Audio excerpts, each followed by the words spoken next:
So for over 2 years now, Marvel's been building up their darker Netflix universe with 5 seasons of TV, and it's all been more or less building to a Netflix Marvel Avengers style team up with the Defenders. And I personally have been insanely excited to see this play out since day one. So now that it's finally here, let's talk about it. The more connections you have, the easier it will be to break you. So now, after years and years of waiting, is The Defenders a return to form for Marvel Netflix, or is it more akin to their latest stuff? I'm happy to say that The Defenders was pretty awesome. I don't think it's the best Marvel Netflix show, but it's probably the one I've enjoyed the most since Daredevil Season 2. Firstly, as if it needs to be said, pretty much everyone in this cast is great. Charlie Cox as Matt Murdock, I think, is one of the best performances and characters in the MCU, period. I love everything about that guy, and the performance is just as great as it's always been. Also, when Daredevil shows up in costume for the first time in this show, it's such a cool moment. Kristen Ritter as Jessica Jones, who we actually haven't seen for a while, is also fantastic. Mike Coulter as Luke Cage is close to a Charlie Cox level for me. Love that guy whenever I see him as Cage. And you know what?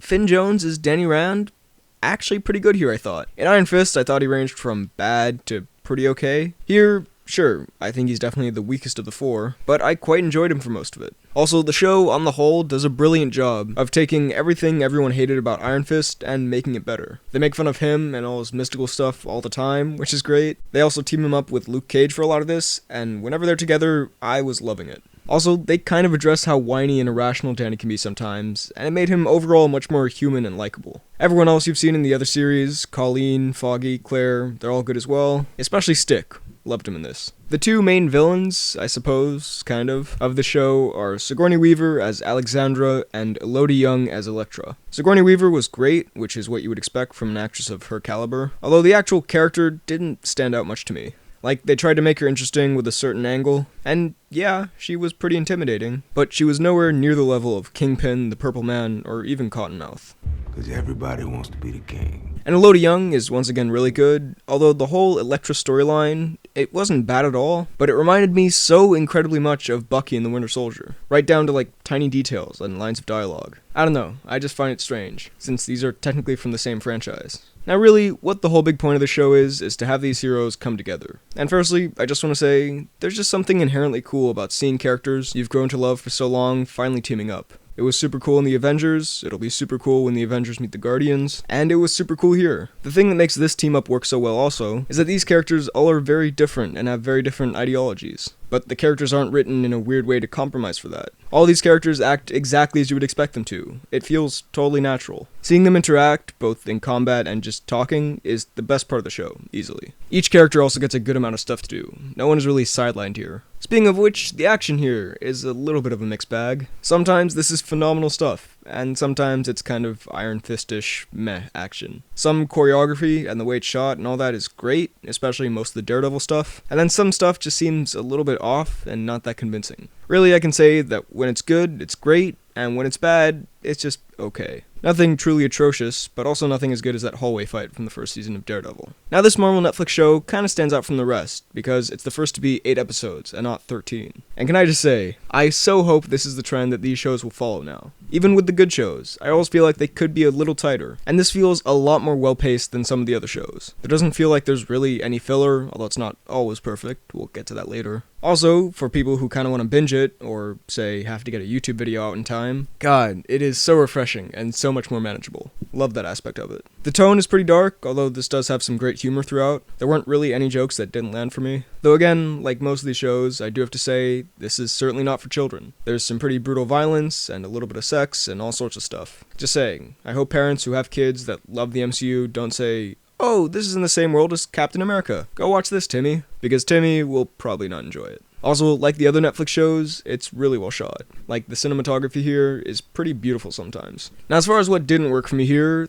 there isn't much, but there are a few things. I didn't think the editing was that great in this. 1, there were these kind of jarring transitions, which I wasn't a huge fan of. And 2, sometimes the show knows when to slow down for certain things, but sometimes it felt kind of rushed. Like maybe this was intentional, but there were a few times where there was a major character reveal or something like that, and it really felt like it would have been more effective with just an extra few seconds. Maybe an extra shot and a little musical sting to make it more dramatic, instead of just, oh hey, here's this person. The show is also a little slow at the start, like it takes a little while for everything to kind of get going, but I didn't really have a problem with that. I mean, maybe you could have shaved about 10 minutes off before two of these characters actually meet each other, but for one, when they actually did come together, it was so satisfying to see. And also, by the time it got to it, it actually felt earned and natural. Like it wasn't just these characters are forced together because, hey, we need a crossover. It's all laid out so they're all going after different things that fit their characters that just happen to come back to this overarching threat. It would be weird and out of character if Luke Cage and Jessica Jones just suddenly said, oh, there's an ancient magical death cult in New York that we have to fight? Sign me up. No, it takes time and good reasons to get them all together. So I did like that aspect. There were also a few superhero genre cliches here that at this point,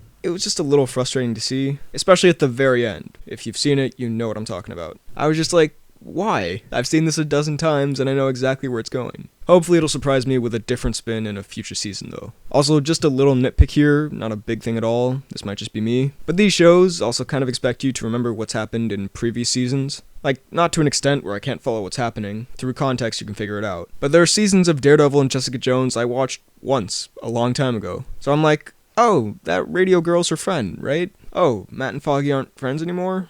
Okay, that happened. Again, there's not a lot of that, but towards the start especially, I found myself having to really try and remember how certain characters knew each other. So overall, Defenders was great, but it didn't really surprise me. Besides one or two plot points, it was pretty much exactly what I thought it was going to be. That was a ton of fun, but don't go into this hoping for something revolutionary. It's very well made and very enjoyable, it just probably isn't going to blow you away. I'll give it a 9 out of 10. Also, before I sign off here, I just want to say, most of you probably already know this, but if you don't, I have a new channel called The Poorly Planned Podcast, where I do an hour-and-a-half longish show with a friend of mine, where we talk movies and TV and whatnot, so I'd really appreciate if you go check that out, and if you like it, subscribe. Link down below or in the card. So those were my thoughts on The Defenders. What did you think of this? Let me know all of your thoughts down below in the comments. While you're at it, be sure to like this video, check out my Instagram and Twitter at BHL_Hudson, and subscribe for more videos like the one you just watched. Thanks for watching, and I'll see you next time.